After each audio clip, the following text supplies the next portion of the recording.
ما بخیر شهر ما گل آمازون ما بخیر دیار بکر را ما بخیر ولات مرا ما بخیر رینازی ما بخیر ولات شیرین را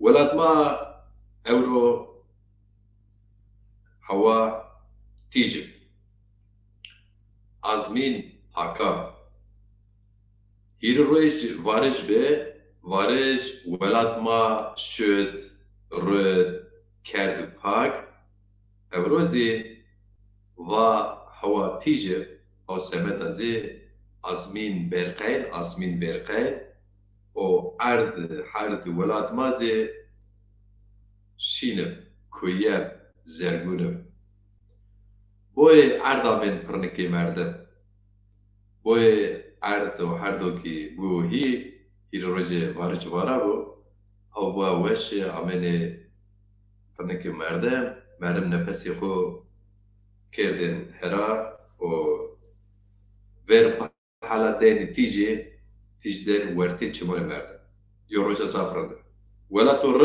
roja rind ra şonişma weş bo gel ambazon amelekî me temaşe kir Mehesker ewro ez yobine ser gaxanê ku vizêr maviyana re ser gaxana şimarê yobine xeber bide. Ambaz saf mir rojê telefon kênî sînî raviyerto qey sebe çi be çi nibe ambazekî merak kên bi waş yobine pê namê şara zî şarê ma wî merak ken yobine mavacikî merekiyên Biyarıca. Değerli takipçiler, sevgili arkadaşlar, iyi akşamlar. İyi akşamlar. Bugün Diyarbakır, güzel şehrimiz, kadim şehrimiz, Zazaların şehri, Zazaların, Kürtlerin ve diğer halkların yaşadığı, yoğunlukta yaşadığı şehir Diyarbakır'da iyi akşamlar. 3 gün üstte memlekette Diyarbakır'da hava yağışlıydı. Gerçekten son 3 gün Gana son 3 gün kala üstte yağış vardı. Ama bugün sabahleyin kalktığınızda güneş açmış, parlıyor gökyüzü tertemiz, berrak. Yeryüzüne bakarsanız her taraf berrak. Adeta toprak güneşin sıcağıyla coşmuş, güzel bir koku veriyordu sana, huzur veriyordu. Öyle bir gündü. Güzel bir gündü.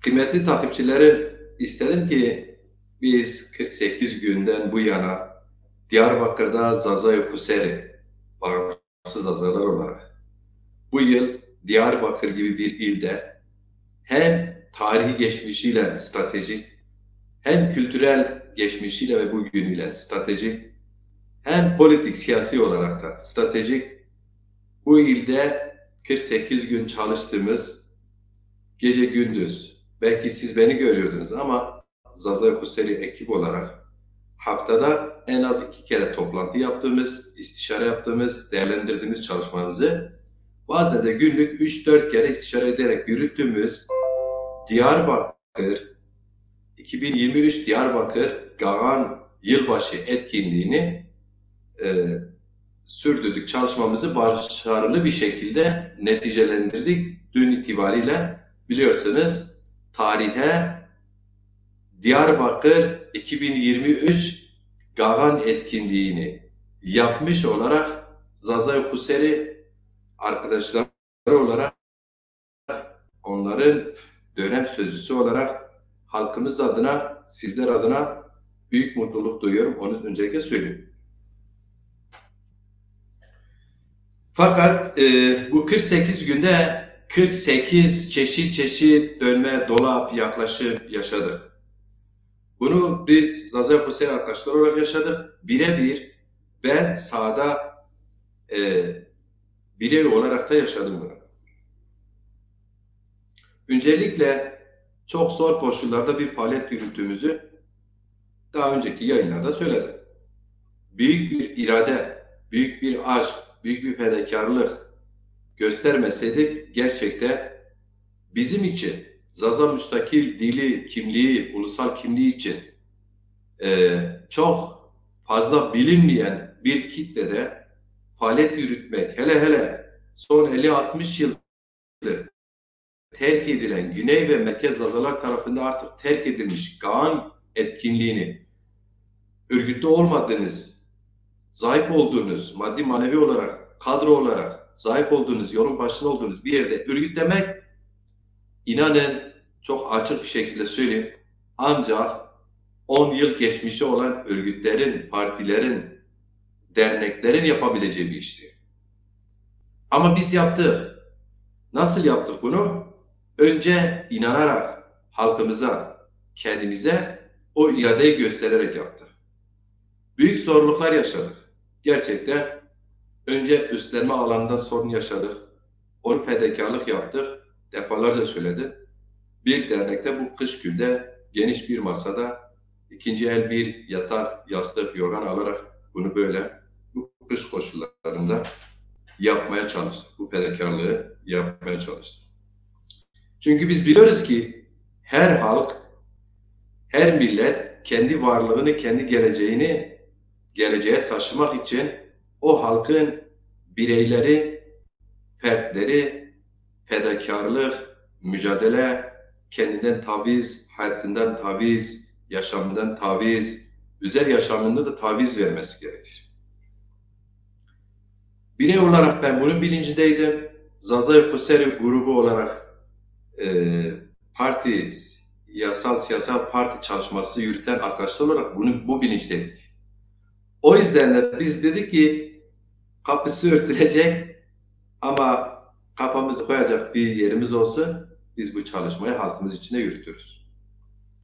Evet, yani özet geçersek GAN etkinliği 2023 Diyarbakır stratejik yerde GAN etkinliği çok da stratejik bir yerde salonu tuttuk. Neresiydi? Dicle Üniversitesi. 1972'de kurulan Dicle Üniversitesi kongre salonunda yer tuttuk. Çalışmalarımızı yürüttük. Tam GAN etkinlik tarihine tam 12 gün kala bir sabah kahvaltı yapıyorum. Telefonuma bir sekreter aradı. Etkinliğiniz iptal olmuştur. Allah Allah. Nereden çıktı? Nasıl oluyor falan. Söyledim. Baktım. Teorik yapıyor. Şey yapıyor. Demagoji yapıyor açıkçası. Üniversitenin bir sekreterim hanımefendi. Dedim hanımefendi tamam anladım. Ben yarım saatte orada gittik. İtiraz ettik. Yer bırakmadık. Görüşmeler yaptık. Bir hafta oradan oraya, oradan oraya, oradan oraya. En sonunda ne talep ediyorsun? Burada işte 6 Ocak 2024'te göğe sözde Kültür Bakanlığı, Orta Doğu Kültür Bakanlarıyla bir sempozyon yapacaklarmış. O sebeple salonu cihazlarıyla elektrik, ışıklandırma sistemlerini gözden geçireceklermiş. Bahane bu. Bu bahane de tam da böyle benim gibi birinin işine aslında yarıyor. Tamam zaten artık yani iptal etmişler. Nasıl yarıyor?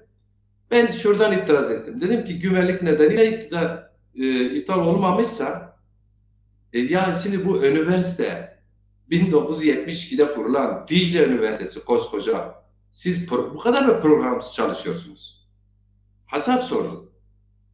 Üniversiteler en az bir yıl önce de programları şekillenir. Ve bazen aynı gelişen durumlar olsa bile bu aynı bir son etkinliğimize 12 gün kala gelişmez.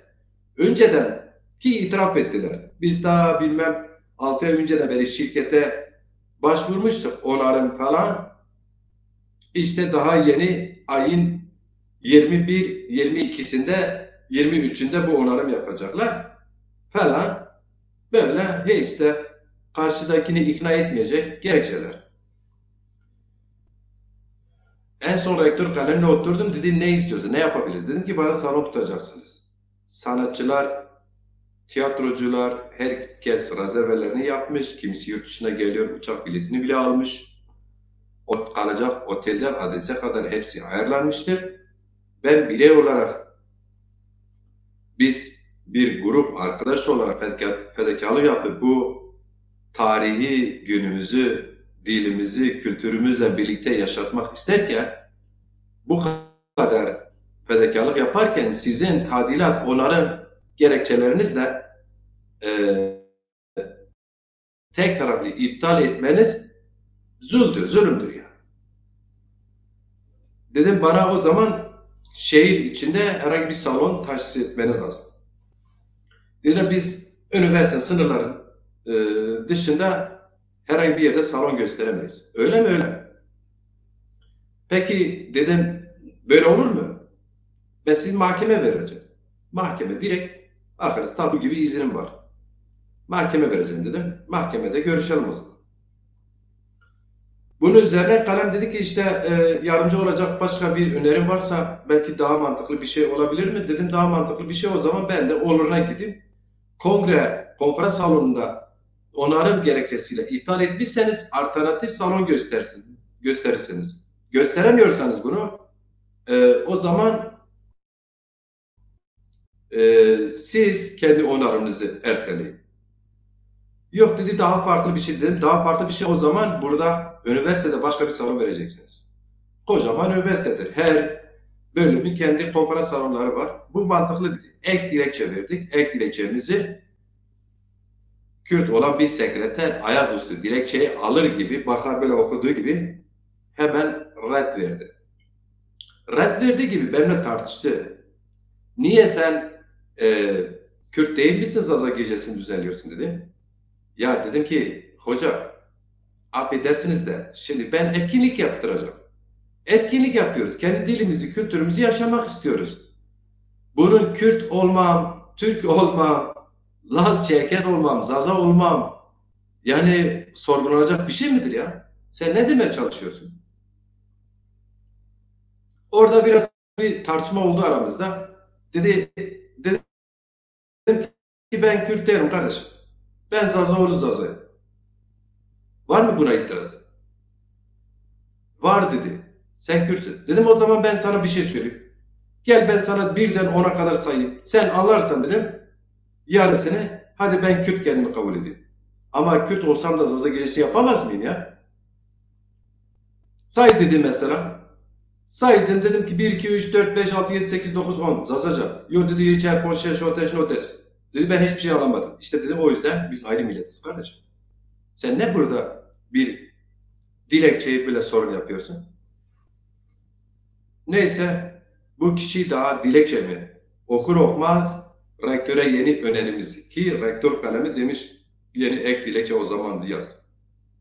Reddetti ve bunu 4 günde oyaladı beni. Resmiyete bir türlü reddini evrak kayda göndermiyor ki ben alayım. Onun üzerine yeni bir çalışma yapayım. Yani arkadaş şu demeye çalışıyor. Dicle Üniversitesi tekrar ediyorum. Dicle Üniversitesi aynı zamanda Kürt siyasi hareketlerin etkili olduğu bir üniversite olduğunu onu açıkça gördüm, yaşadım, söylüyorum.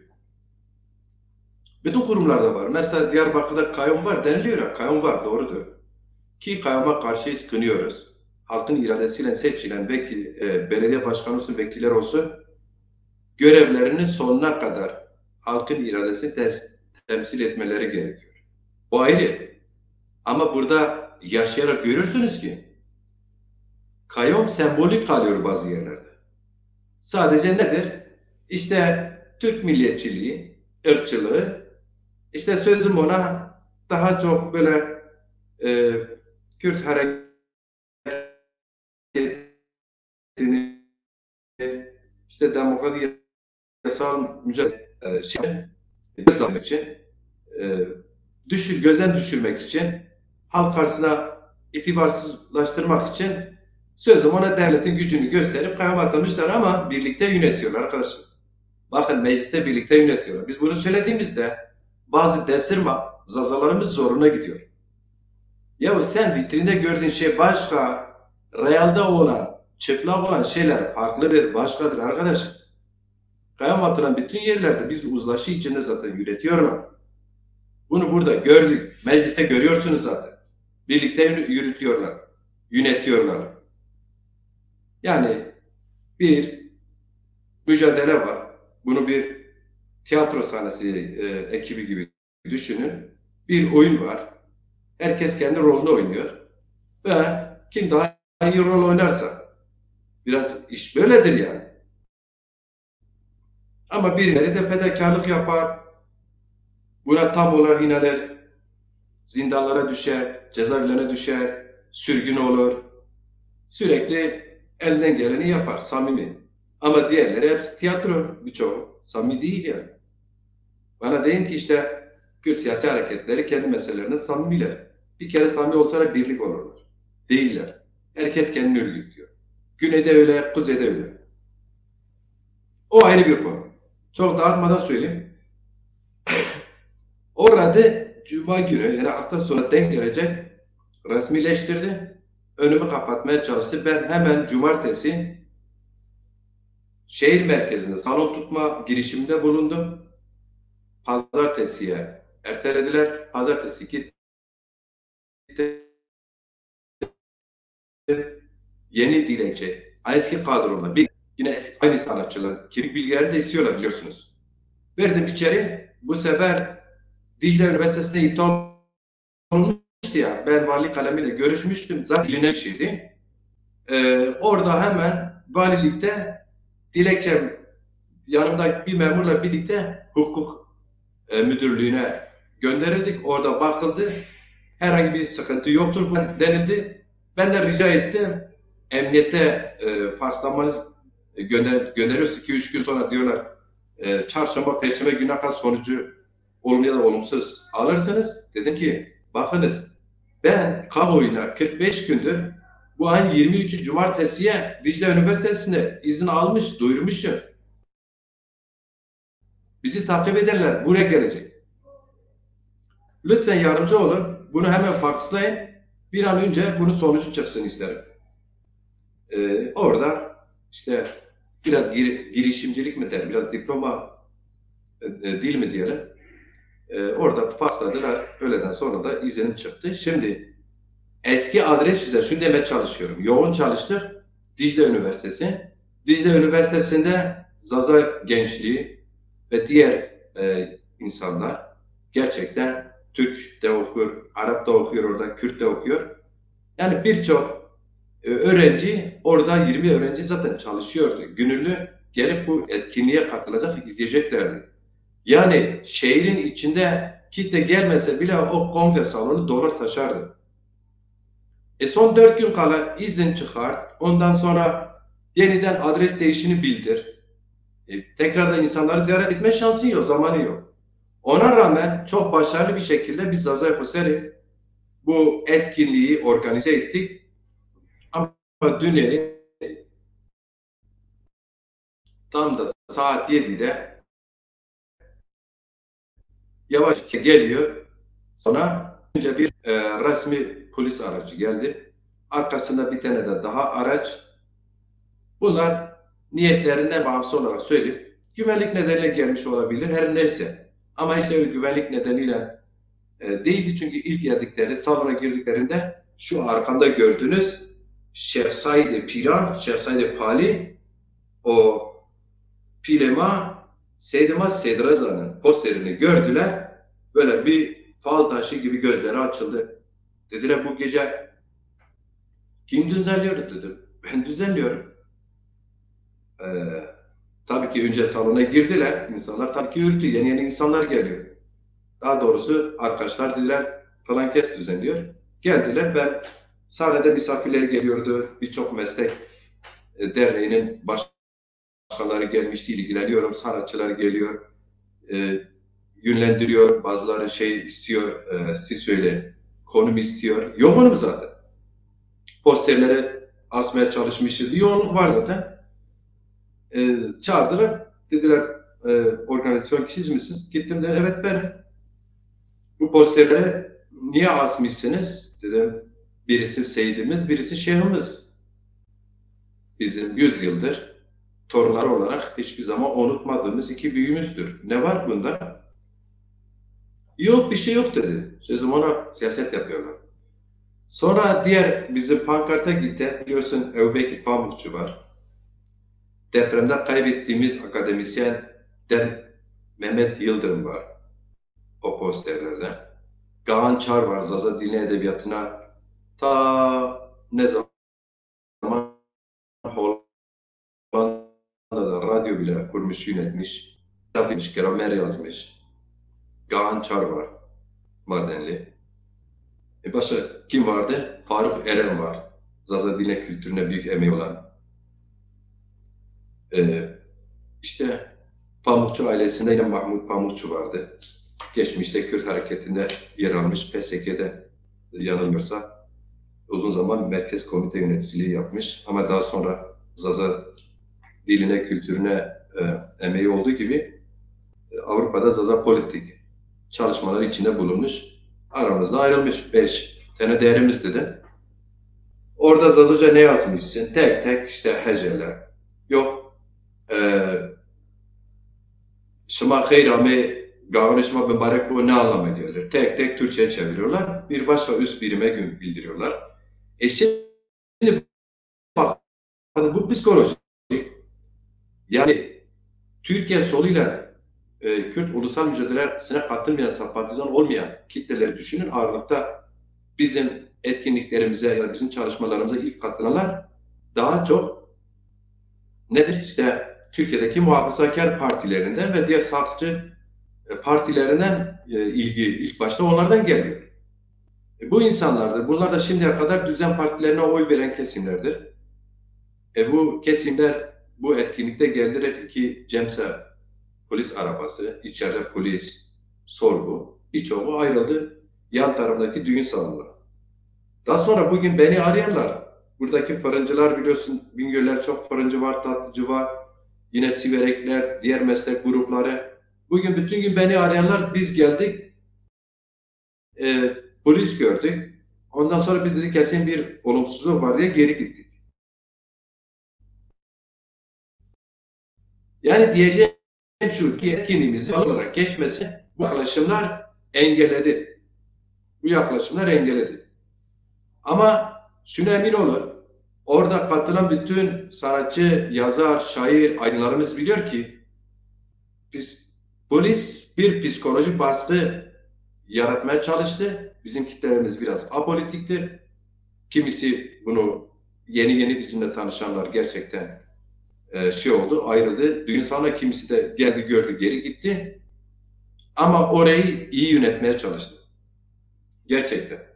Kararlı bir şekilde. Sonra o yazışmalar gitti. Yarım saat sonra bu sefer Terörle Mücadele Müdürlüğü, istihbarat polisleri geldi bu sefer. Yeniden hacele şu Şıma Heyrami Gavaniş olmarak bu ne yaz yeniden yazıyor. İşte de orada da. İşte Ebubekir, diğer değerlerimiz ne yapmışlar? Kimler bunlar? Yeniden hacele, yeniden yaz, yeniden bildiriyorlar. İşte bu Zazaki dergi pankartı vardır. Ne anlama geliyor? Onu yazıyorsun, tercüme ediyorlar, bildiriyorlar. Hem böyle zaman kaybettiriyorlar sana, hem bir psikolojik baskı kitle gelen misafirler üzerine. Bir tarafta gerçekten insanlar oluyor yani, olumsuz etkileniyor ister istemez. En sonunda dediler ki, yani yazışıyorlar, bellidir ki ya valiliktir, emniyettir artık kimse.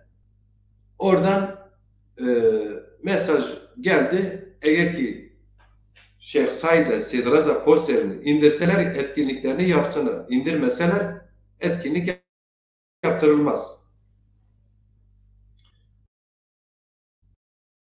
Orada biraz tartıştım. Dedim ki size şunu söyleyeyim.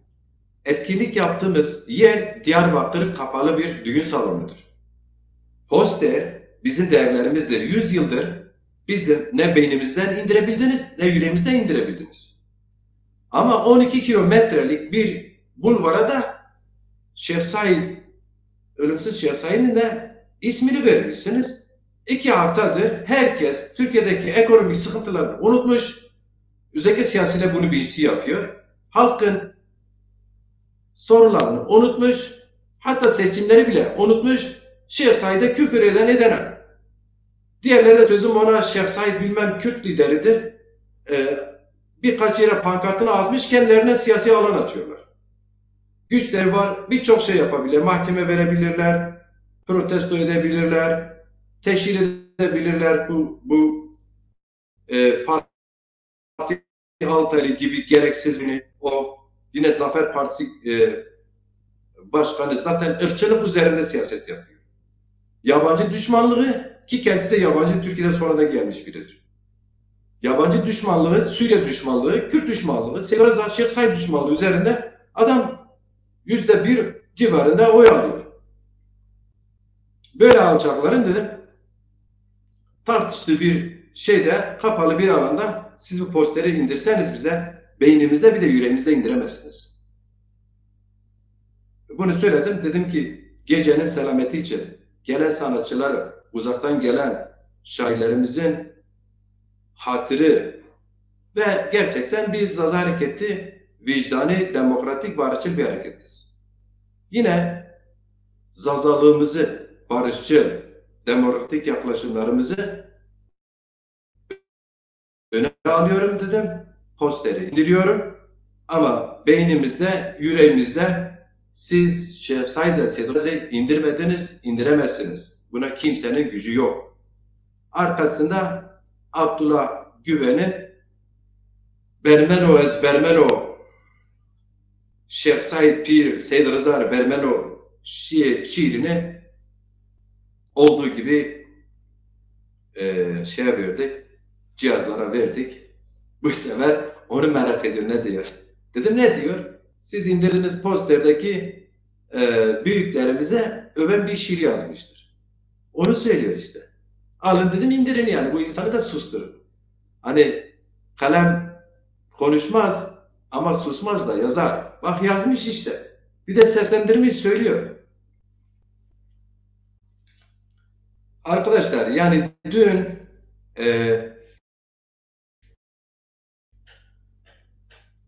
bir emekle, yoğun bir tempoyla Zaza Fuseri ekibi ve ben Zaza Fuseri'nin dönem sözcüsü olarak gece gündüz çalışıp adres değişi son anda değişmesi nedeniyle de son 4,5 günde organize ettiğimiz gecemiz size şunu temin ederim ki amacına ve hedefine ulaşmıştır.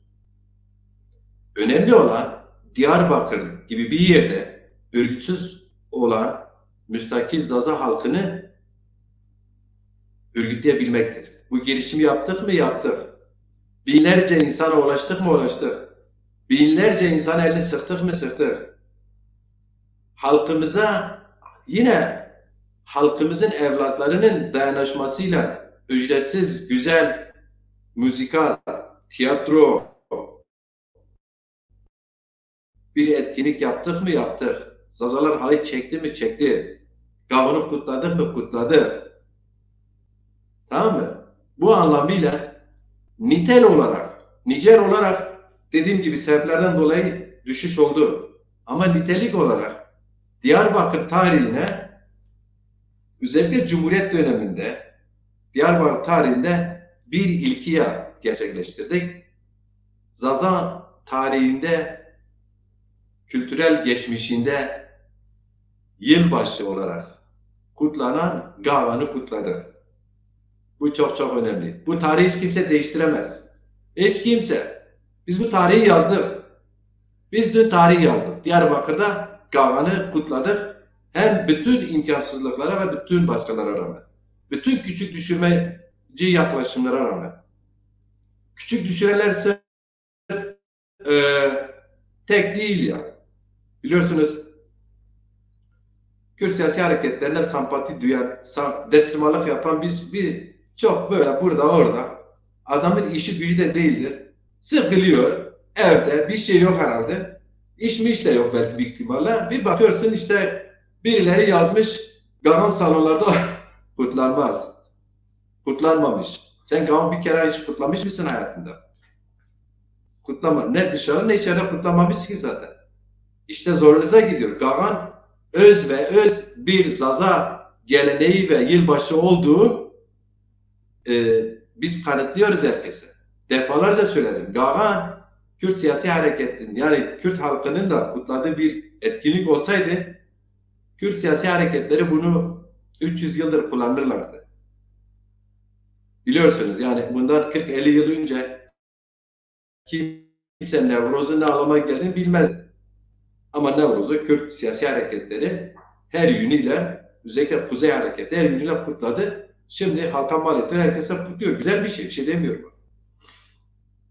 Ama Gagan'ı Kürtler kendine ait görselerdi şimdiye kadar hem sokakta hem salonda hem televizyonlarda her yerde kutlarlardı. Kusura bakmasın kimse. Demek ki bize ait olan bir şey, size ait bir şey varsa ancak siz sahip çıkarsınız. Başkası sizin yerinize sahip çıkmaz. Ancak sizden çalarlar. Ancak. Gagan'ı sadece Kürt halkından Zazalara yakın komşuluk yapmış, iç içe yaşamış, zaman zaman belli nedenlerle komşuluk yapmış, iç içe olmuş kesimler tarafında Karupir olarak kutlarlar. Onlar da zaten Gagan'ın aslı gibi kutlamazlar. Kıymetli takipçilerim, yani bugün gün içinde gerçekten burada dedim ya, tekrar edersem bu 48 gündür çalıştım. Burada dokundum. Yemeklerini yiyip içtiğim, çaylarını içtiğim, Bingöl'lü tatlıcılarımızdan, fırıncılarımızdan, restorançılarımızdan, Siverekli Zazalardan, Elazığlı ve Diyarbakır'ın yerlisi Zazalardan, Egili Zaza, Piranlı Zaza, Erganili Zaza, Haneli Zaza, Çermuklu Zaza, Siverekli Zaza, dokunmadığımız insan sayısı azdı. Çoğu bugün beni aradılar. Çoğu da samimi olmuş, telefon bile almıştı. Ya biz dün geldik, orada 2 polis arabası görünce geri gittik. Ne oldu? Niye gelmişlerdi? Böyle bir caydırma psikolojik bir baskı oldu. Onu anlatmaya çalıştım. Sizin beyninizden silemediğiniz, yüreğinizde atamadığınız Şeyh Said Sedreza'yı pankartını indirdiklerinden dolayı onu anlatmaya çalıştım. Biraz özet yapayım dedim. Bu arada Servet Yiğit Khayrame Aydın Hasbi Hoca Erciyet Khayrame Çimoser Yusuf Hoca Yusuf Çiftçi Tiyatro Şarı Bingöl Mahlemo Erciyet Khayrame Hoca Dilan Euz Vizitiyat zaten Gavan Yenkay Karupir Gavan Yen Viraşt Çima ve Şuvareb Çimazaf Emekdar Rındızyo Dekor Barker Çoligra Ardıptiya Hakikaten zahmet göçip Weşyo Key Karupir Yinda Servonon temaşa kardeş. Mesela veri kongre müdüreci enu serkerdi be hoca. Bir telefon kendi Batıma tiyatro zaf acımna. Mesela Hüseyin hoca, Hüseyin Dumak hoca. Gagan tarihçesini anlatırken Zaza tarihiyle bağlantılı olarak o nakışları Diyarbakır'daki surlardaki o taşların anlamı, işte kartalın anlamı değil mi? Sütunların anlamlarını tek tek anlatırken çok etkilenmiş.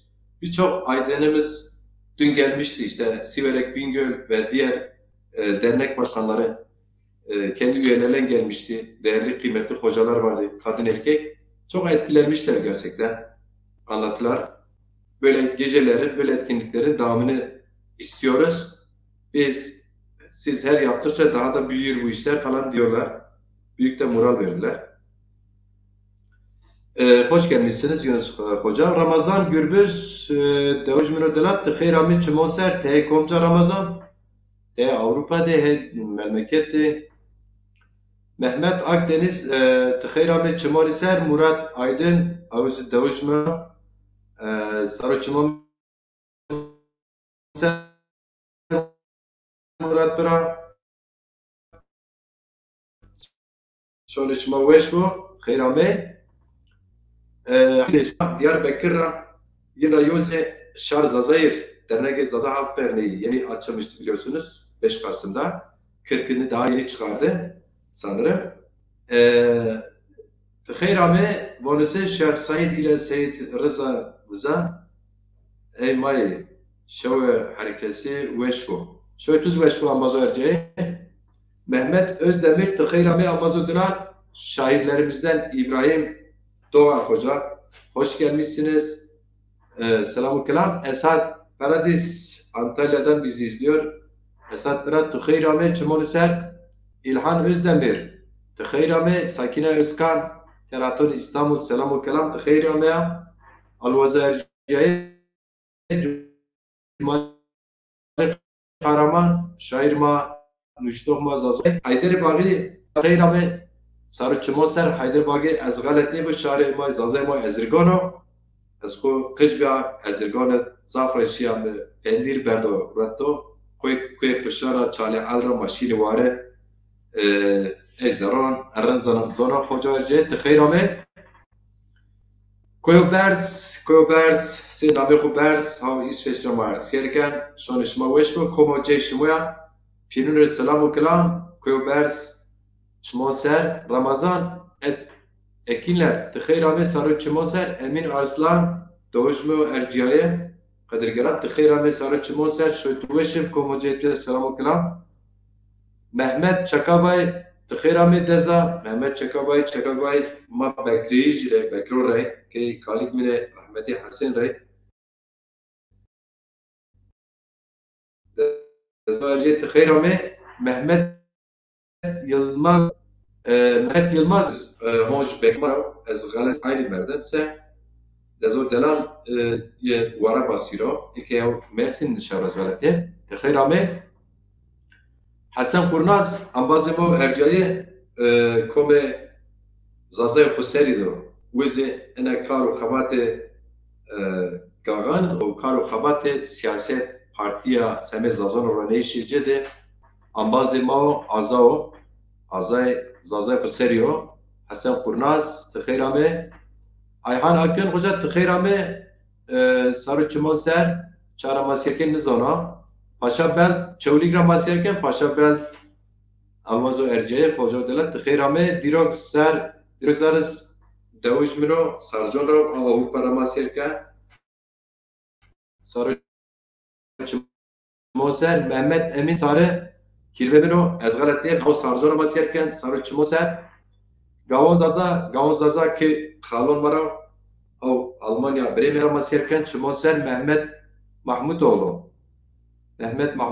Devuş mao honçor çara masirken zona tıkheyramê sarı Çimoser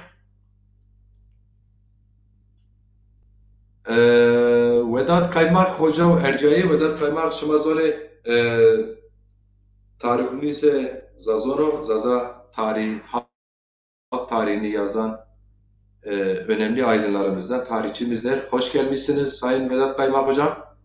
Ahmet Pamukçu, Tıkheyramê Şaytoz Veşbo Sarı Çimonuser, Ahmet Pamukçu'yu Pamukçuyan ra doy budron az galet nibo. Sarı Çimonuser, Mehmet Ali Şenal,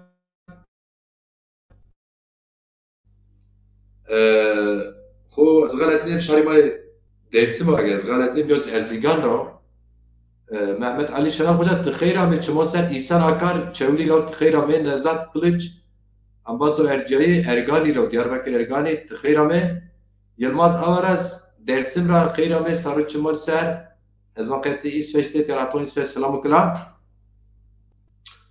Zeynep Kılıç yazı programı gavandı se sanatkarı ma dersimde serkina وشو واربه الوزار جيت خير عميا شونتو وشكو علي سردار دوجما زون دادي خسر صاف نساش دسين اونجا كي خالون مهمرا چمون سكي خالون مه فرات علي وارتو از غلطني وارتو را او خوز زون ماسر نشته خزافه شیر خزافه وشیه خیلی که چمون سر زوبرین سسی پالویجو Zübeyir'in sesi Tıkheyramê Sarı Çimoser Süleyman Ertuğrul hem müşteh şirano hem müşteh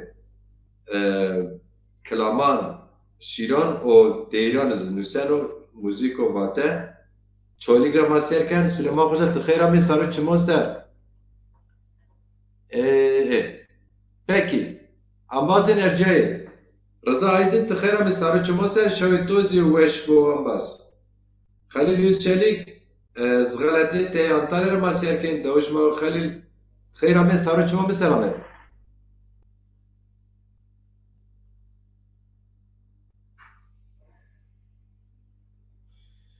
Evet, Emin Derza. Yani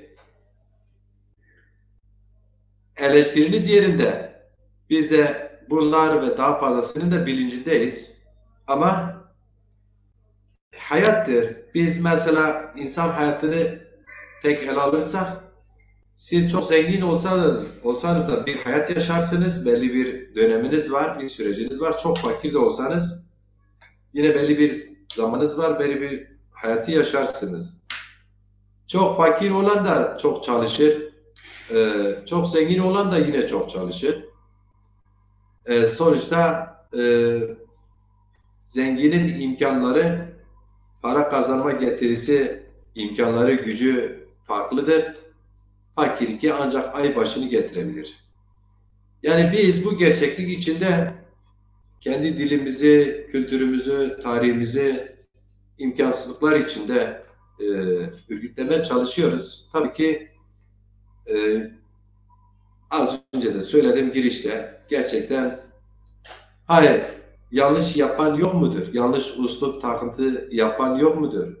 Halklara yani eleştiri yapayım ki bir siyasi güce eleştiri getireyim haklı olarak bunun uslubunu yakalamayan, halkları suçlayan, farklı kimlikleri suçlayan yaklaşımlar yok mudur? Var elbette. Ama şu bir gerçektir. Yani biz Saza hareketi olarak yolun başındayız.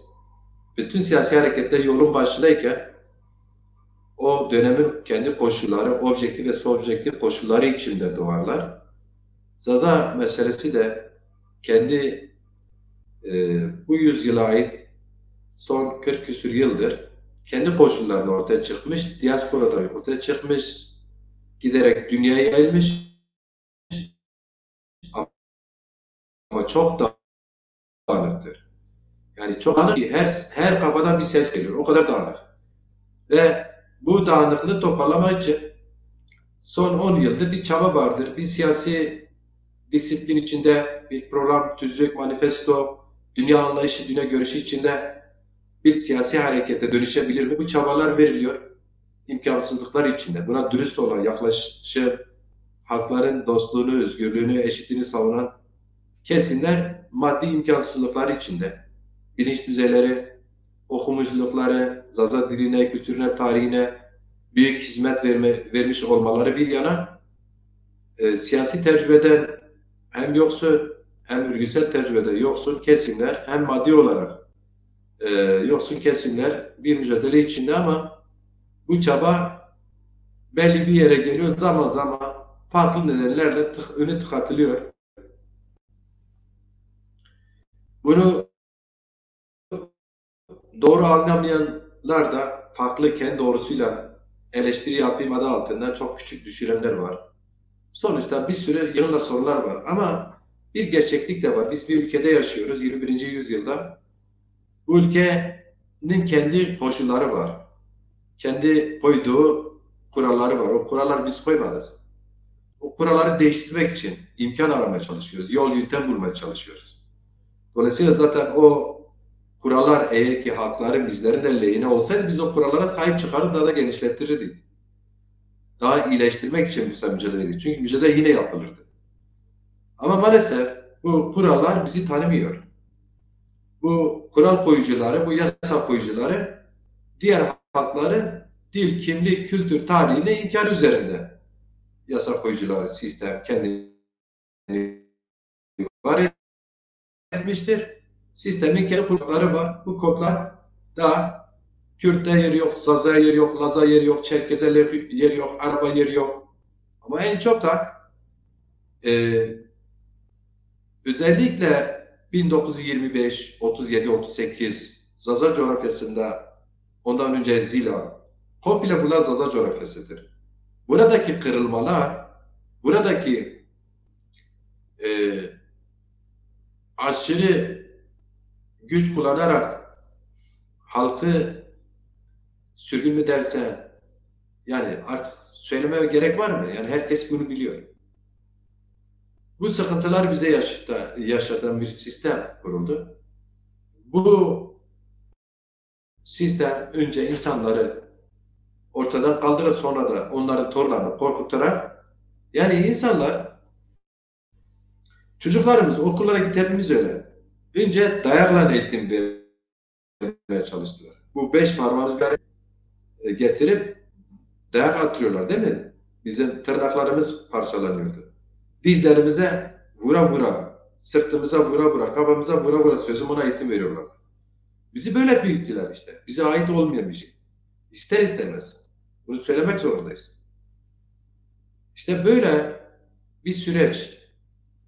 Daha sonra 1968 Zazaları bir tarafta Türk Sol Hareketleri böldü. Bir tarafta Kürt hareketleri rahatlıkla bir kesimi örgütleyebildiler.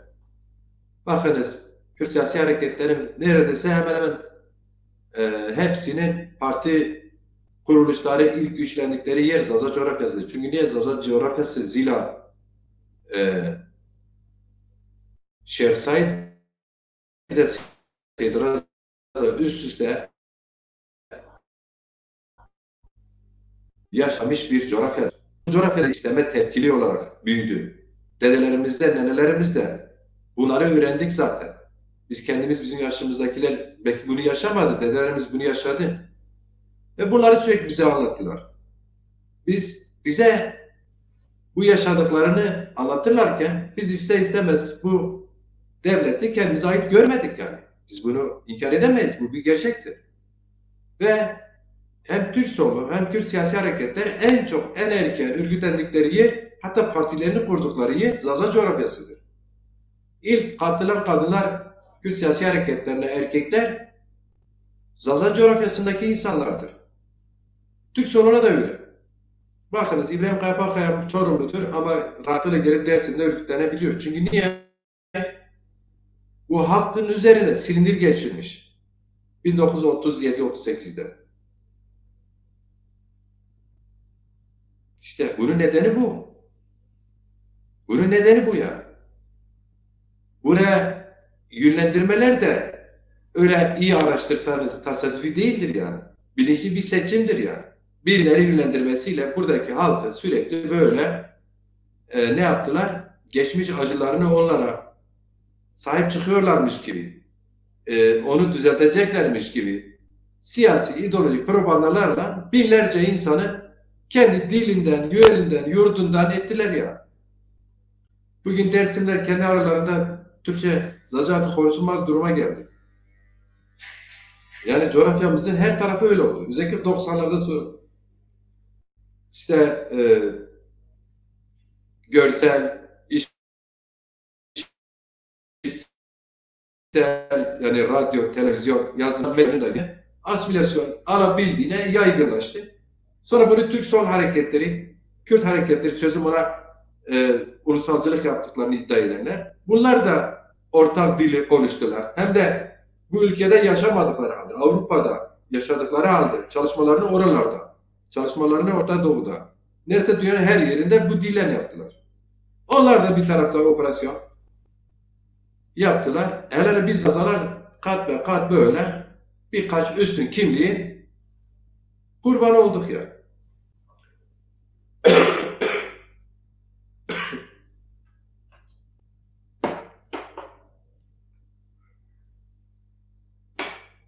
Özür dilerim yani ben 20 gündür soğuk almıştım, bir türlü geçmiyor. Öyle Türk soluyla Kürt hareketi gitti Dersim'de nüfusu %95 olan Dersim'de halkını orada 40 yıldır, 50 yıldır egemen ulus diliyle mücadele ettiler sözüm ona. Asimile ettiler. Bingöl'de öyle, Palu'da öyle, Karabıçan'da öyle.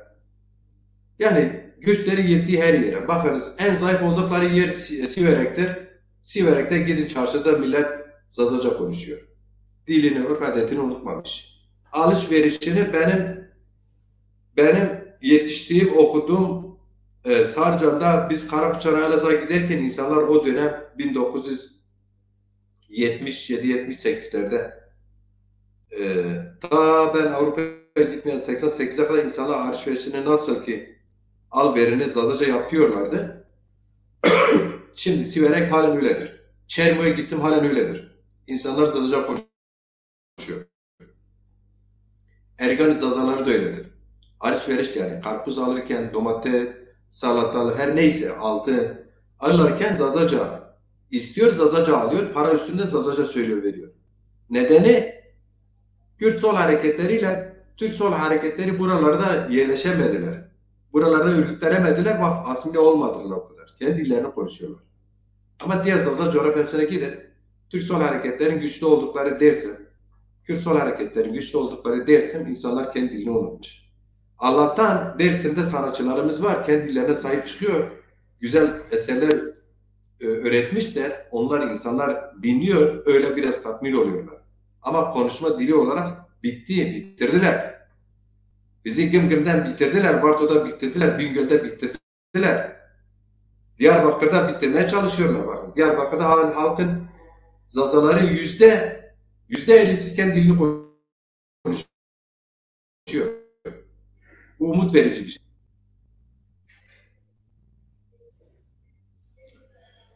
روشنای خجاج تسخیرا مسار چما سر اورهان قیا خجاج تخیرا مسار چما سر اورهان قیا گوب درا الى همه چارتکین تخیرا می شو تزوشه محمد حنفی قیا تخیرا می چما سر رضا عیدن نبات الابرقه تخیرا من اورا اینجی سرتاش الوزا ارجایه تخیرا می سالتو وسبو سلامت باش ما خیری آمه اگر شما چی پرسینه از جواب بده پرس چی نویسه از حس کنو پروگرام خوب بگیره تیا چی را یوتیوب دا دیجیل سونای چی نوشته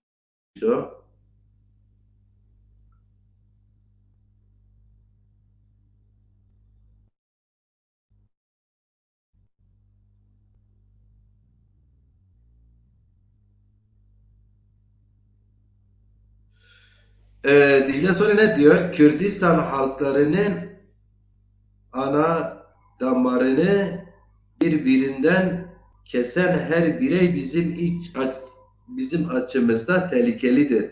Tehlikeli potansiyeldir. Dicle sonra sen o fikrin ne zaman biliyorsun? Bundan şu an yazdıklarını bundan sene kaç? 88'de ondan önce ben de o fikirlerdeydim. Geç. O eski artık bayatlamış yemekleri geç. Kimse yemez. Sofra artık kaldırmaz öyle yemekleri. Öyle yerinizde oturun, slogan atın. Öyle bir şey yok. Böyle mücadele gerçekliktir. Mücadele yaşanır, verilir. İnandığı şey yerine getirilir. Öyle birilerin yazdıkları sloganları atman olmazlar o durumu açtı. Yok öyle bir dünya. Kalmadı öyle bir dünya. Sen bilmem Kürdistan dersin. Benim dilimi lehçe görürsün. Dayatırsın. Üst kimlik bir başka üst kimlik. Bir üst kimlik zaten bizi asimile etmiştir. Bir üst kimlik de siz Kürtlük adına bize dayatırsınız. Yok Kürdistanlık adına. Bunlar hep slogan. Boş. Boş sloganlar. Zazalar için boş. Kürtler için çok önemli. Çok önemli tespitler. Ama Zazalar için boş. Zazaların ülkesinin adı Zazayistan'dır. Buna alışmaya çalışsın herkes. Evet. Başka? Dicle sonra yazmıştır da şeyden YouTube'dan tanırım sanırım yani benim köylümdür. Hatta kirvem ama o tespitler o 30 yıl önce bazıları için. Benim için de öyleydi. Ali Haydar Çatakçı'nın Avazo Erce'ye Ali Haydar Avazo Tebera Masiyerkeno Teberi Volato Zazay Fuseri yo ideologi Zazay Fuserio che do emegeyizi gagande beşi zaf beşi vi tu khayr ame çmarisa ez haskeno programı xo biqedimin. Servan este, temaşavan este ama az hesken biqedini daha doğrusu eğer hani sizden bir talep, bir soru ya da işte programa katılayım talebi o gelirse devam ederim ama ben program özet olarak dünkü etkinliğimizin halkın gözünde düşürme psikolojik yaklaşımları biraz özetledim. Arkada şu an kaldığım yerde astığım Şeyh Said Seyyid Rıza'yı dünkü o gerginlikten sahnede indirilmesi olayını anlattı. O olayın getirdiği etkinliğimize insanların yan taraftaki düğün salonlarına gitmelerine neden oldu. Ve bugün gün içinde beni onlarca burada çalışmada samimi olduğum insanlar biz geldik, baktık iki Cemse orada polis güçleri vardı. Biz dedik herhalde yasaklanmış, geri gittik. Yapıldı mı? Ne oldu? Niye dün o polisler oradaydı? Yani şimdi aslında halkımızı örgütleyememişiz. Bak ben tekrar ediyorum. Yani Kürt siyasi hareketlerinde yer alan zazalar, Türk solunda yer alan zazalar, onlar bu tür etkinliklerde oradaki polis cemsesi var. Polis girdi içeri. Acaba ne var? Geri gitmez. Gelir, orada durur. Ortak karar alır. Tamam ya da tamam. Öyle. Biz Zaza Siyasi Hareketi sosyal medyada bir türlü bir kesim inmedi ki. Halka dokunmadı ki. Halkla iç içe mücadele yaratmadı ki halka bir bilinç oluşsun. Bunları fark etsin. Ya ben de bugün bütün gün onlara cevap veriyorum. Ya arkadaşım polis geldi gece bir şey olmazdı ki. Siz niye geri gittiniz ki? Kimse siz niye bu gece geldiniz demez ki. Hakkı da yok. O işi organize eden kimdir? Zaza Fusek dönem sözcüsü ben, Ali Demirel, benim. Ben sorgulanırım. Ben de sorgulandım. Tek tek heceledim zaten. İşte tek tek değerlerimizde başlar ne yaptılar, niye böyle oldu, nerede yaşıyorlar, ne okudular falan. Her şeye böyle sarma saçma. 1,5 saatimizi aldılar yani. Kitlemizin dağılmasına neden oldular. Gelenlere gelmemesine neden oldular. Bunları anlatmaya çalışıyorum.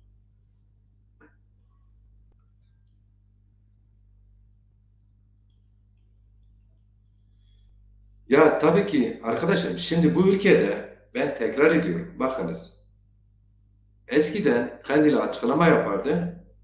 O yasal devamı olan partide o açıklamanın bir başka versiyonu olarak kendine uygular açıklarlardı. Artık bu yeni DEM Partisi var ya, şimdi bu açıklıyor, kendine onun devamını tamamlayan şey yapıyor.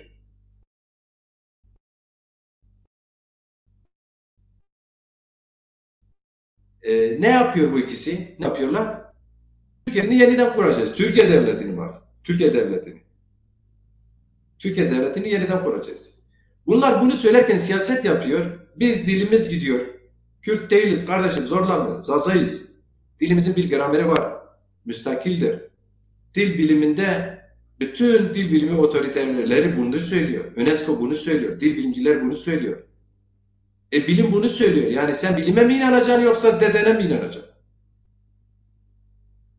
Biz Zaza duyarlılığı olan, kimlik duyarlılığı olan, tarih duyarlılığı olan dedelerinin geçmişine gerçek dedeler işte böyle bak mezarlar halin belli olmayan dedelerinin geçmişine sahip çıkan onları kendi mücadelesine yaşatmak isteyen bizlere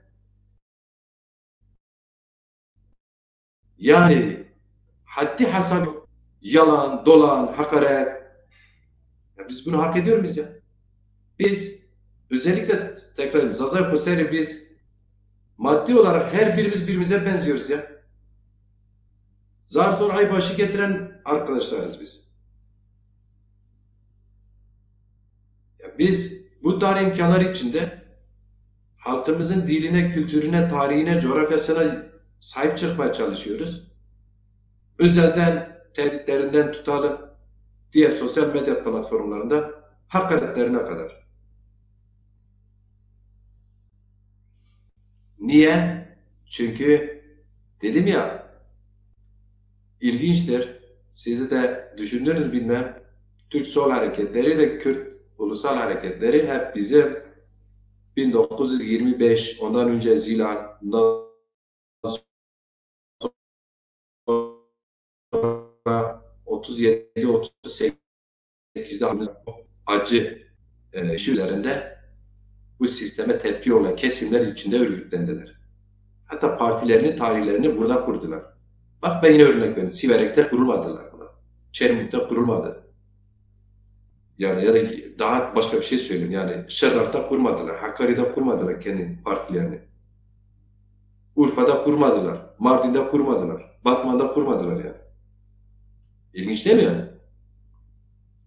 İşte neyse zamanınızı almayayım. Şoşma Veşvo, Haydar Çelikler, Hoca Hacettin Hayır abi. Kapatmadan önce şunu söyleyeyim. Biz bu yüzyılı Zaza yüzyılı olarak kabul ediyoruz. Zaza Huseri anlayışı budur. Bu yüzyıl ya Zazaları geleceğini diliyle, kültürüyle, coğrafyasıyla, halkıyla birlikte varlığını devam edecekler ya tamamıyla Kürtçü siyasetle, Türkçü siyasetler içinde yok olacaklar. Biz bu yüzyıl bizim yüzyılımız olacak umuduyla, inancıyla, varımızla, gücümüzle çalışıyoruz. Eksiklerimiz yok mu? Var. Yetmezliklerimiz yok mu? Var. Ama biz bir yerlere getiririz, birileri bir yerlerden bir yerlere taşır, sağlam temellerini oluşturma peşindeyiz. Onu söyleyeyim ve bitirirken şunu söyleyeyim. 21 Şubat 2024 Dünya Ana Dil Günü etkinliğini bir şekilde etkinlikten kastım yani eğlence değildir. Bakınız dünkü etkinliğimizde esas olarak sanatçılar vardı da esas teması eğlence değildi. Sayın Hüseyin Dumak hocam 45 dakika Zaza tarihini anlattı hem de görselleriyle anlattı, figürleriyle anlattı. Biz şiir okuduk. Ben siyasi açılışını yaptım. O videoları parça parça çekmişiz videolara.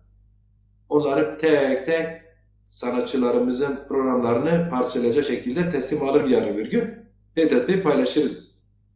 Sadece bizim etkinliğimize dediğim nedenlerden dolayı bir bozmaya çalıştılar ama biz politik davrandık, ılımlı davrandık, öngörülü davrandık, gecemizi yaptık. Bu daha önemlidir. Evet, salonumuzu boş kalmasına neden oldular. Gelen insanların o iki yarım saatte bir gelen ekiplerin, cemsilerle gelen ekiplerden apolitik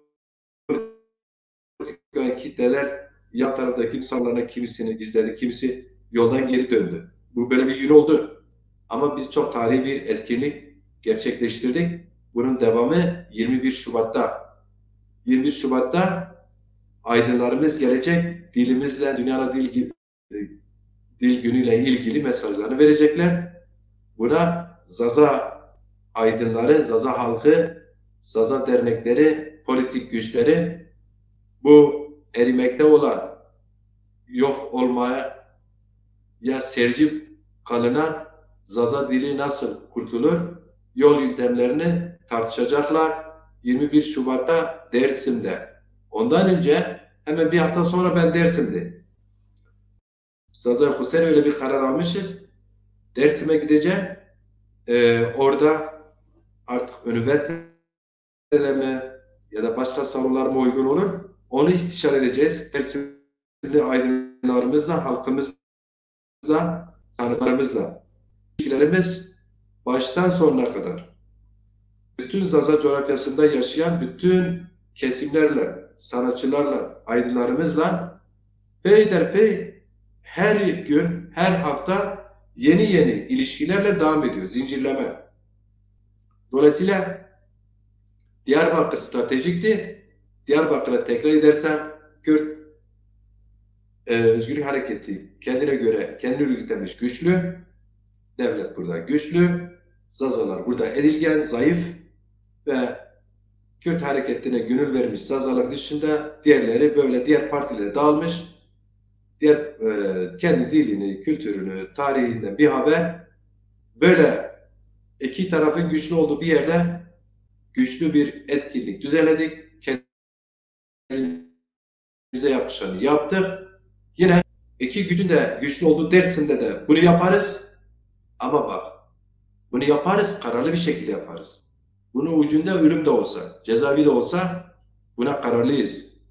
Ve ben Zaza Öfuseri dönem sözcüsü olarak, Ali Demirel, Macit Ciran olarak bunu geçmişte de böyle yaptım. Kürt siyasi hareketi içinde yer aldığım zaman da hiç gözümü kırpmadan, geçmişte de aynı cesareti, aynı medeniyeti gösterdim. Bugün de kendi ana dilim için, kültürüm için, ana dilimin anayasal güvencesi için, eşitliği için, Türklerin ve Kürtlerin diğer halkların dilleri kadar en azından görülmeyi hak eder. Yaşamayı hak eder. Çünkü en kök dildir. En kök dildir. Zazaca İngilizce, Almanca, Kürtçe, Farsça, Talisçe, Goranca ne kadar bildiğiniz bu Aryan dilleri var. Çıkartın, çıplak kalırlar. Zıt bölümü. Zazaca. Bakınız. May. Almanca'da, İngilizce'de de geçmiş. Değil mi? Çünkü onlar da Aryanlardır.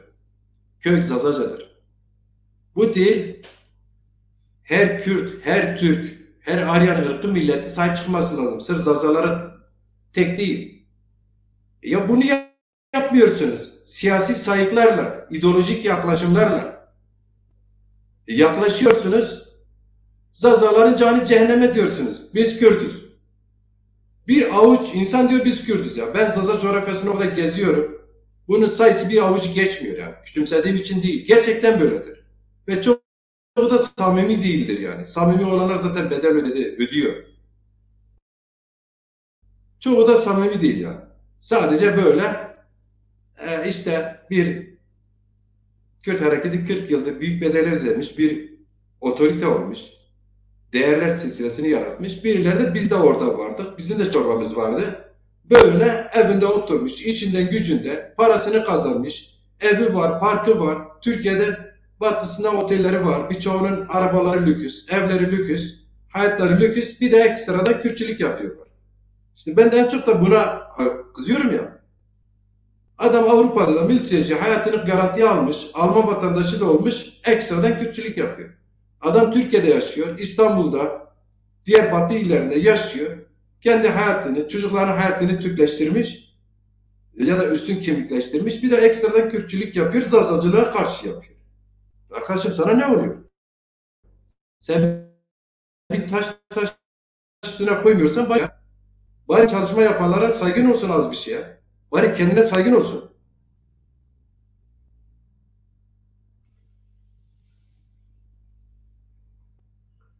Evet. Biz Ben şunu söylüyorum ve biz şuna inanıyoruz. Sözüyle teorisi yani pratiğiyle teorisini birbirini tutmayan insanlar ikiyüzlüdür. Ben hiçbir zaman kesinlikle altını kalın çizerim. Hiçbir zaman ikiyüzlülük yapmadım. Nerede yer alsın hiçbir zaman. Beni tanıyan bilir. Avrupa'dan tut diğer alanlara kadar ve 20 yıldır yaşadım Antalya'da dahil. Millet iş saatinde işini yaparken ben dükkanlarımı kapatır toplantı aldırırdım. Şimdi de öyle. Hiçbir şey olmaz. Halkımın dili yeter ki yaşasın. Halkımın 12 bin yıllık, kimine göre 3 bin yıllık, kimine göre 5 bin yıllık her neyse bu görkemli tarihi devamı için gelecek yüzyıllara taşıması için dilimizin, kimliğimizin mücadelesini veriyoruz. İsteyen bu yol herkese açıktır. İstemiyorsun. Bir işin gücün de yok.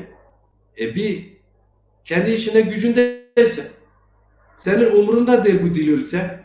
Bari karşı çıkmaya, bari küçük düşürme, bari ucuz yaklaşımlar gösterme. Ayıptır ya. Arkadaşlar hepinizi saygıyla lehte aletten eleştiri yapanları dahil. Bakın biz konuşuyoruz. Hakaret etmedikten sonra en sert eleştirinizi yapabilirsiniz. Bize de yaparsınız, biz de yaparız. Bu mücadelenin bir gerekliğidir aynı zamanda. Doğruları savunmak, inadını savunmak, inadına karşı çıkanları, yaklaşımlarını eleştirmek. Onu sert üslupla yapabilirsiniz ama sert üslup hakaret sayılmaz. Siz yeter ki hakaret içirmeyen, biz hiçbir milletin değerlerine dil uzatmayız. Dil uzatanlar da yakınımızda geçmez. Kazadan geçse bile onu bir yerlerde tutmayız. Onu açıkça söyleyeyim. Bizim mücadele gerekçemiz dilimizdir, kimliğimizdir, coğrafyamızdır. Biz demokratik bir mücadele içindeyiz. Legal, demokratik, özgürlükçü ve aynı zamanda etnik bir mücadele. Kimliğimiz Zaza, biz Zaza'yız. Coğrafyamızın ismi Zazayistan'dır. Bu kadar net. Bu kadar net. Biz bunun mücadelesini veriyoruz. Bunun için bedelse bedel. Bunun için bize yapılan hakaretler ister istemez kendimizi dile getirerek ön savunma yapıyoruz. Bu da bir ön savunmadır. İster istemez bu haksız, maksatlı, küçük düşürücü yaklaşımlara karşı sözümüzü söyleriz. Bu da bir ön savunmadır. Ön savunmamızı yapıyoruz. Bu tarz yaklaşımlara karşı bunu yapmak durumundayız. Bu kimden gelirse gelsin yaparız. Dün Şehzade indirenler aynen tekrar ederiz. Onu beynimizden ve yüreğimizden indirmedikten sonra hiçbir anlam ifade etmez. Aynı şeyi söylüyoruz yine. Ve ne yaptı? Bu posterleri indirdiği zaman daha önce etkinlikte seslendireceğimiz Abdullah Güven'in yazdığı Bermeno Ezbermeno Tüer Şehzaido Cimezene Eni Berliniyo Ezbermeno Çok Bendizono, yani buna doğumken şiirini bana bir de diyor ki bunu niye açtı? Şiirdir. Ne diyor? Dedim sizin indirmeye çalıştığınız, zorla indirdiğiniz bu iki tane değerimiz üzerinde yazılan bir şiirdi işte. Git onu da sustur. Bakalım işte. Yazılanları da silin. Nereye kadar? Bak işte. 2 kere dinlettirdim. 2 kere. 2 kere dinlettirdim. Şöyle şıma ve şıma. Azda sarı tız kheyramı çıma ser. Enver Palolu tıkheyramı çıma ser. Yılmaz Kanat Hoca tıkheyramı çıma ser. Roşan Ayık varısı. Selam. Salon bomboş olsa dahi hiç önemli değil. Önemli olan kararlılıkla eylem gerçekleştirmektir. Emeğe geçen herkesi kutluyorum. Bellidir. Biz elbette yolun başındayız. Ve salonda dolar, meydanlarda bir gün yetmez. Biz bu inançla mücadele ediyoruz zaten. Kıymetli dostum, Roşanay, zaten buna inancımız sonsuz olmasa niye kendimizi yoralım ki? Biz halkımıza inanıyoruz. Yeter ki doğru yol yöntemleri biz kullanabilelim. Yeter ki doğru yol yöntemlerinin araçlarını oluşturabilelim. Kesinlikle öyle. Biz elbette ki salonlar önemli ama biz diyoruz ya sosyal medyada inmişiz. Zaza siyasi politik mücadelesi 48 gündür en azında Zaza Fuseri arkadaşları olarak ve ben dönem sözcüsü olarak pratikte en az 10.000 Zaza'nın eline sıkmışım. En az 10.000. Bu salonlar 10.000 insan gelse de ellerini sıkamazsınız. 10.000 insan eline sıkamazsınız. Ama en az 10.000 insan eline sıkmışım 48 günde. Bu görünmeyenler, görünenlerden daha fazla önemlidir. Evet. Öyle bir caydırıcılığı oldu. Onu bugün gün içinde merak eden duyarlı insanlarımız soruyorlardı. Şimdi tek tek cevap vermek yerine dedim en iyisi bir program açayım, toplu bir cevap vereyim. Hem Twitter'da hem YouTube'da hem bu diğer sosyal ağlarda izleniyor. İsteyen merak eder, izler, takip eder. Herkes kendi anlayışına göre yorumlayabilir.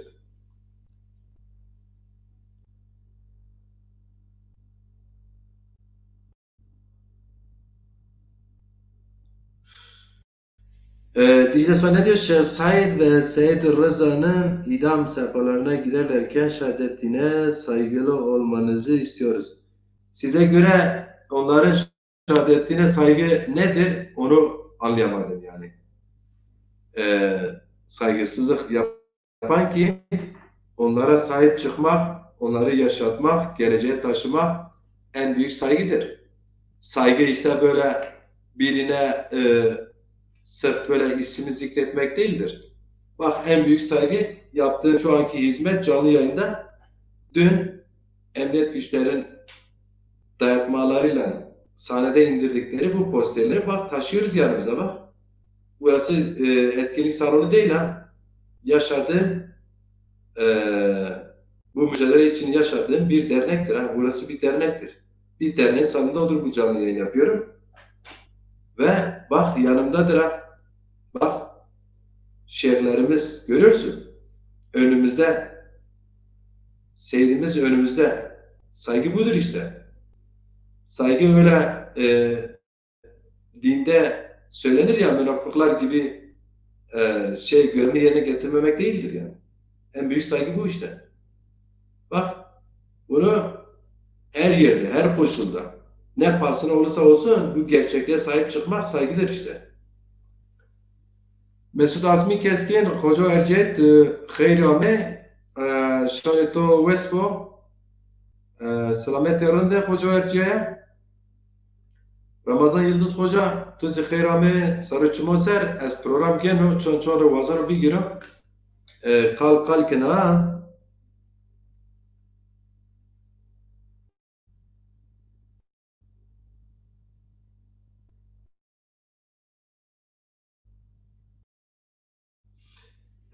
size söyledi ki çocuklarıyla doğru ama maksat yanlış. Bak ne diyorsun? Çocuklarıyla ana dilini evinde konuşmayan anne baba çocuklarının ihanetçisidir. Bu da slogandır. Ben sana bir söyleyeyim. Bunları söylerken sana karşı söylediğimden değil. Öyle algılama. Bu da yanlış bir tespit. Yani bugün çocuklarıyla artık anneler konuşmuyor. Bu da ihanet değildir. Niye konuşmuyor? Çünkü herkes her şeyi tarumar etti. Kimse bir şey yaratmadı.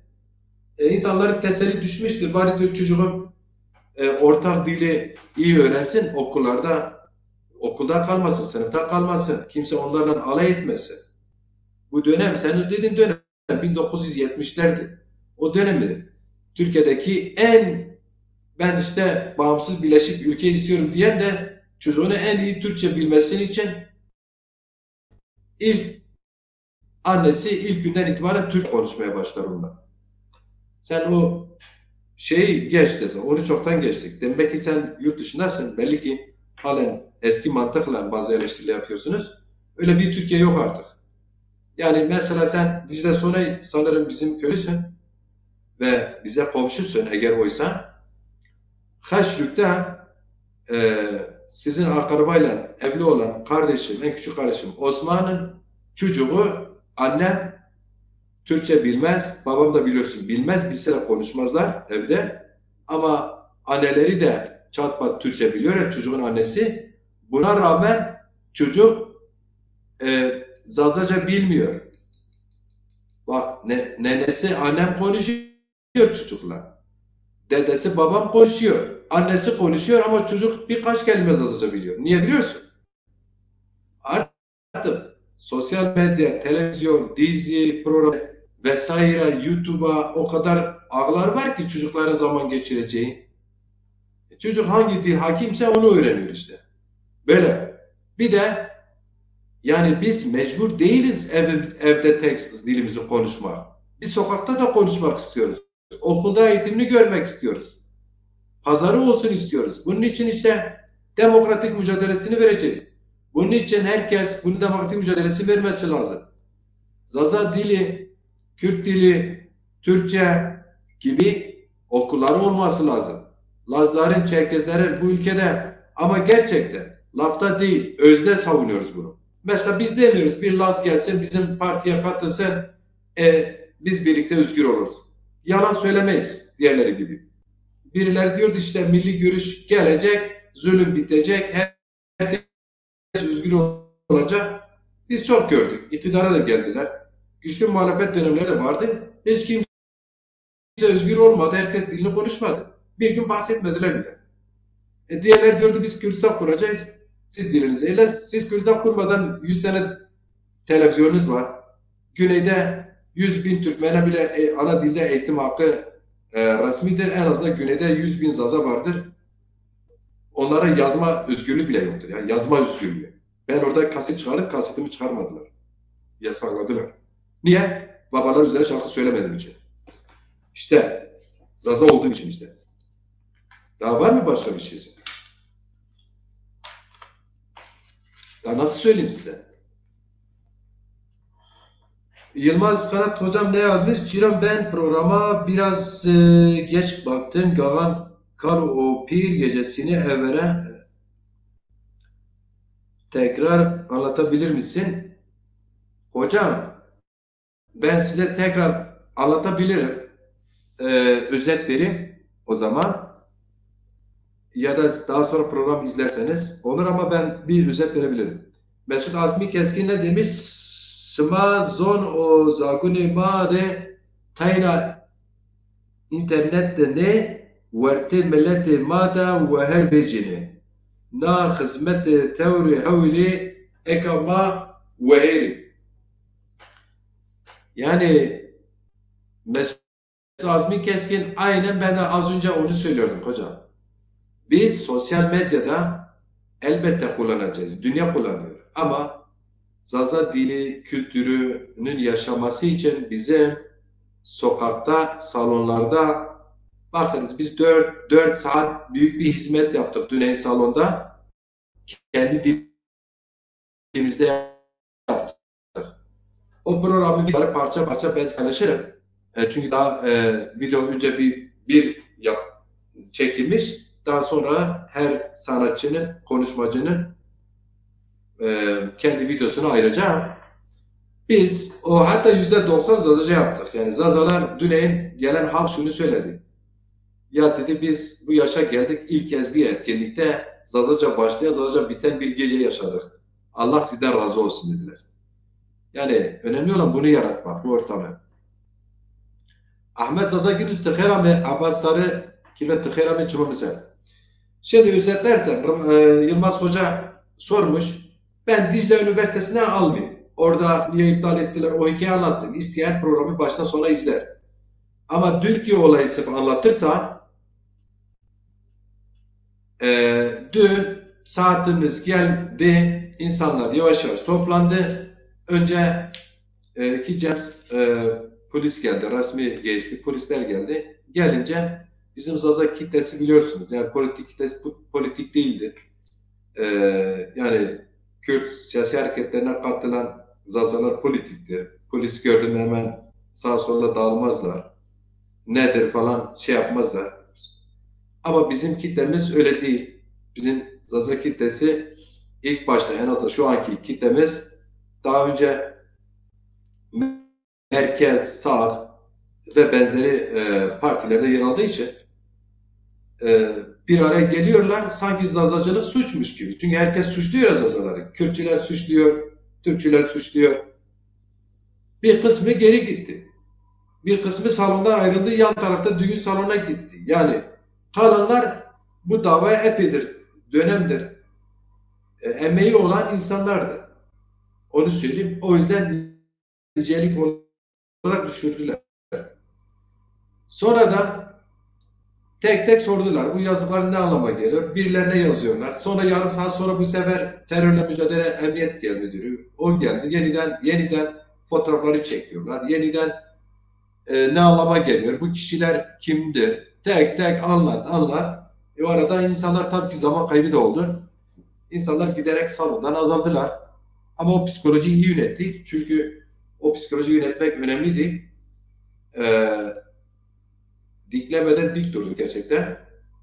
En sonunda onlar da o terörle mücadele diğerleri de sürekli işte mesela Şeyh Said o Seyyid Rıza Şeyh o Piremay ne demek? Bunu Türkçe ona söylüyorsun, onlar karşı tarafa yazışıyorlar. İşte partlarımız burada mesela Zaza Zaki demek. Onu Türkçe yazdırıyorlar, karşı tarafa aktarıyorlar.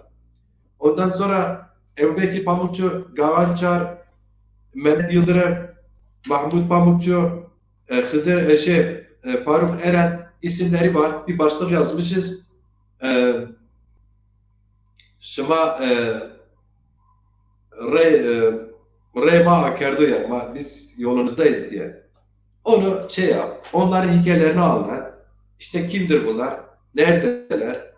Ya ölmüşler diyorsunuz yani tek tek söylüyor, tekrardan söylüyorlar, tekrar ediyorlar. Bu psikolojik baskı bizim nicel olarak yani çoğu engellediler yani salonu doldurmamızı engellediler. Hatta boşalttılar oralarda. Ama onun dışında biz 4 saat güzel bir etkinlik yaptık. Bugün maalesef birçok burada 48 gündür çalıştığımız birçok insanımız arıyor. Ya işte biz dün geldik, orada polis cemseleri vardı. Biz dedik herhalde iptal olmuş. O yüzden gelemedik. Gurur da yapıyorlar. Demiyorlar korktuk. Biz dedik herhalde iptal olmuş falan. Geri gittik falan dediler. Yani bu olumsuzluk yaşadık hocam. O sorunuza böyle özet cevap verin. Zaza Hareketi ilk kez Diyarbakır'da böyle bir etkinlik yaptı. Doğrudur. Ve Zaza Hareketi ilk kez Dersim'de de 21 Şubat Dünya Ana Dil Günü, tekrar ediyorum. Sırf etkinlik değil bakınız. Biz bütün dünkü toplantımızda öyleydi. Yani dünkü Kaan da öyleydi. Ben siyasi açıklamalarda bulundum. Bu poster indirme yaklaşımlarını protesto ettim açık açık. O videolar şey olsa ben paylaşırım. Ondan sonra Hüseyin Dumar hocam Sinevizyon eşliğinde Zaza tahtı, Diyarbakır tarihinde Zazaların damgasını anlattı. Yani şiirlerimiz hepsi yine öyle dilimizi, tarihimiz, mücadelemiz üzerindeydi.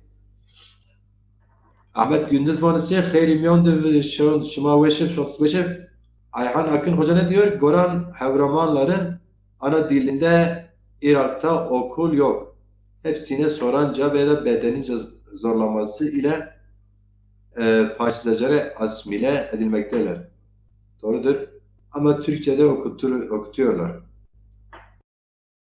Türkmence okutuyorlar. Arapça okuturlar. İngilizce okuturlar. Ne acıdır ki Havramanca, Goranice yok sayılır. Doğrudur hocam. Çünkü Goralar, Zazaları bir konu. Havramanlar da öyle. Bir de örgütlü değiller hocam. Örgütlü olmayan bir topluluk kimse dikkate almaz. Çoğunlukla da alakası yok. Yani dünyayı yönetenler hazırlıkta. 16 aile dünyayı yönetiyor. Ama güçlüler. Örgütlü değilseniz gücünüz yoktur. Kimse sizi dikkate almaz. Bu sebepten dolayı dikkate almazlar. Türkmenler örgütlü olduğundan değil mesela, Irak'ta Türkiye gibi bir devlet arkalarında olduğu için mecbur onlara eğitim hakkını verdiler. Bazı Kürtçü arkadaşlar bunu iyi okuyamadıklarından dolayı işte Güney yönetimi çok demokratiktir. Bak işte Türkmenler bilmem şunlar bunlar eğitim görüyor. Keldaniler eğitim görüyor. Görüyor. Keldanilerin arkasında Batı Hristiyan dünyası var. Türkmenlerin arkasında Türkiye gibi güçlü bir devlet var. Arapların arkasında 23 tane Arap devleti var. Havraman'la Goran'ın arkasında kim var ki onların eğitimleri kaybolmasın, dilleri eğitim verseler? Vermezler tabii. Orada Zazalar da Goranlar kadar var. Vermezler ki eğitimlerini. Kim var arkalarında? Zazalar örgütlü olsaydı verirlerdi.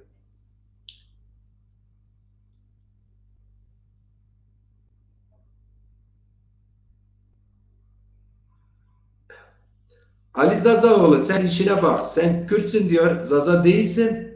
Zaza halka adına konuşamazsın. Sen kimsin bir kere bu gelmiş benim yayınımda böyle bir soru sorarsın ki bunu hesabını sana mı vereceğim ben? Bunu sen mi belirleyeceksin? Ben Zazaoğlu Zaza'yım, Zazaca konuşuyorum. Eğer Kürtsen çık buraya gel ben Zaza konuş sen Kürtçe konuş bakalım kaç kelimemi alıyorsun. İnkarcı yaklaşımların içinde olmayın. Sen ya samimi bir Kürt değilsin ya desema bir Zazasın ya troll bir başkasın yani. O zaman onu açıkça söyleyeyim yani. Bu da bir mücadeledir. Ya desema bir Zazasın, desema biliyorsun başkalarına hizmet eder. Zazaca çok güzel bir şeydir. Ya bir trollsün ya da Kürtsen inkarcı faşist yaklaşımların var. Zazaları yok sayan, ulusal kimliğimizi yok sayan kim olursa olsa faşisttir. Faşistten hiç farkı yoktur. Ne adına yaparsanız yapın. Din adına yapsanız faşistsiniz. Kürtlük adına yapsanız faşistsiniz. Türklük adına yapsanız faşistsiniz. Bu kadar açık ve net.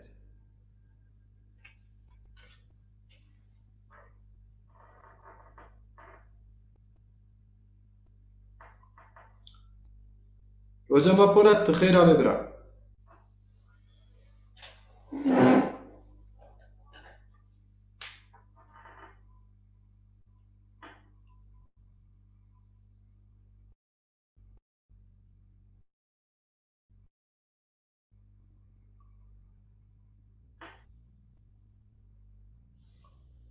Evet evet. Herhalde şöyle söyleyeyim. Ali Zazaoğlu. Ali Zazaoğlu. Ben sanırım ben sizi yanlış okudum. Siz bana değil tartışmacı, yorumcu diğer arkadaşa hitaben söylemişsiniz. Ama olsun. Yani ben tabii ki sizi görmüyorum, dokunamamışım, oturmamışım. Yorumu öyle anlamıştım.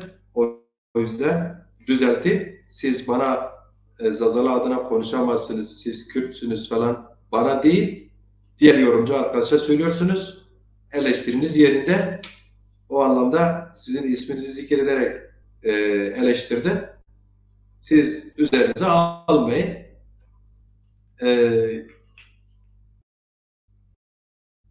Eleştirinin maksadı, hedefi bellidir. Hiç kimse Zazalara bundan sonra elbise biçtiremez, diktiremez. Zazalar 40 yıldır diasporada başlamış, Türkiye'nin dünya her yerine yayılmış bir Zaza hareketi var, dağınık duruyor. Biz onu toparlamaya çalışıyoruz. Onu Kürtlerle, Türklerle, Lazlarla, Çerkezlerle, Araplarla, bu ülkede yaşayan, dünyada yaşayan bütün haklarla eşit seviyede haklara sahip olması için mücadele ediyoruz. Hiçbir halkın değerinin mücadelesine karşı en ufak bir saygısızlık yapmıyoruz. Sadece diyoruz ki komşu, bak senin tarlan senindir, benimki benimdir. Sen kendi tarlanı ek biç, benim tarlamı bana bırak. Kendi evinde sen nasıl ki hürsün, ayak üstüne mi atarsın, yan mı yatarsın, hiç mi yatmazsın, ne yaparsan yap bizi ilgilendirmiyor. Bizim evimizi de bize bırak. Mesele bu. Komşuluk ilişkileri çerçevesinde bile anlatırsanız sizin izniniz olmadan, rızanız olmadan komşunuz kapınızı çalmaz, gelip evinize oturamaz. Bu kadar basit, açık ve net bir şey söylüyoruz. Bunun için bir binada iki tane komşunun eşit komşuluk ilişkisi aynı binada da yaşasalar en önemlisi budur. En doğrusu da budur. Biz bunu savunuyoruz. Başka bir şey söylemiyoruz. Başka halkların mücadelesine hakaret etmiyoruz. Değerlerine hakaret etmiyoruz. Kendimize, kimliğimize sahip çıkıyorsak tek amacımız, hedefimiz halkımızı aydınlatmak, kendimizi daha da aydınlatmak ve mücadeleyi büyütüp halkımızın geleceğini, dilini, kültürünü geleceğe taşımaktır. Başka yeni gelecek gençlere, nesillere devretmektir. Bizim bütün derdimiz bu. Tekrar beni izleyen bütün arkadaşlara, izleyicilere selam, sevgi, saygılarımı iletiyorum. Hoşça kalın. Hanginiz, ne zaman, hangi yıl, hangi saatte bu programı izlerseniz o yılınız, o gününüz, o saatiniz bereketli olsun, barış olsun, kendi kimliğinizle, dininizle birlikte olsun, özgür olsun. Özgür yarınlara vakti şıma veşbo, bana bu işi, hayır selamet şıma mesir kerdi. Eğer şıma bu aziz yok kelam, bibinleri şıma neşir bikire, program okuma bakede. Kelam video nöt şiir, esta komes ve komçino, esta çiçino, may böylece.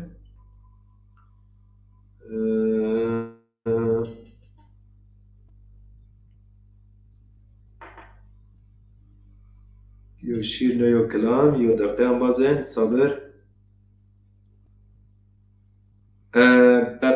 Çimazon vizer İsmail Bay Temur Ahmetya Soymaz weş renk da İtalya rame weş şiir wendir o Ramazan beni neşir kerdim ama tam şiireyi programı tam olanı hem verimli de bırıyor hem peynir de bırıyor. Ve böyle video bir maguretse maşıma neşirke Maanj İsmail Bay Temur yo şiireyi goş beser programı bakhenir. Reza Rezdar emektar zorma tıkhirami sarıçımı ser Vesi adı güzel tıkhirami sarıçımı ser Suat Büro tıkhirami çımı ser Şire İsmail Bay Temur aşıma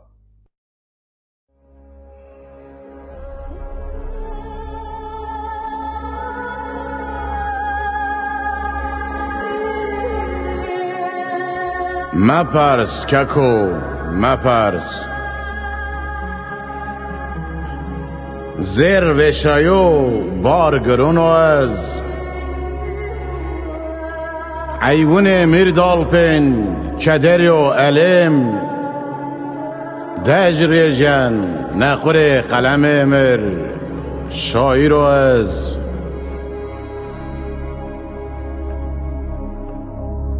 خج دست سی احمد کج دما دورش Aqlaşnan vora serdin niye cemdiyon Adir xud veşen kvaraşın Perin verd filik kvartavaz Mapers keko Ali Şero Zarifa Yado teli ve nidaryen gırun Miyon palakhra donariye چلی گزلگون رنش بر عزیز ما پرس ککو ما پرس ترامک دردون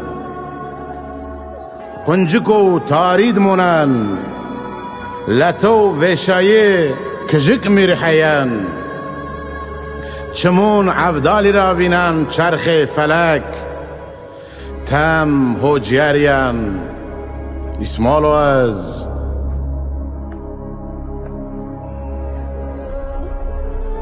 مپرس ککو مپرس چارا دست پیکر سرا برز دیج حسین زیلدون خواره را کربلا را ود میدون خارپیتی درزیان پیسر سکویلیون قلم دیاناتا سر بیارین عمر را دمد مرد نیبن ظلم حسین از جرکن سربار ورزن و بویک جمعردون رومن کل سی سر و تا دون جلاد وجاد واجنا قاله جمعردی انسانیت بندمونن هماز و تم مپرس ککو مپرس هوی پاکیان و ایدیانا ولیم هنانیشن آدیرین منن منقال مدوشن شاعر از ترسی ور چوت نیبن گلی مازیری از تقن کل میان زون هلبستوانو شاعر از مپرس ککو مپرس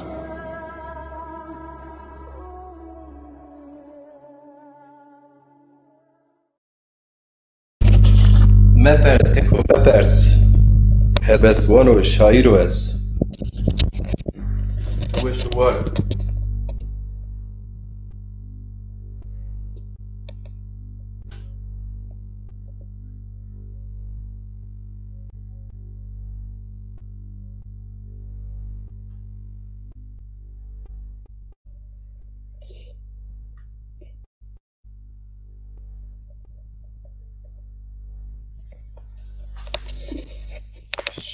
شما her vakt şma weşir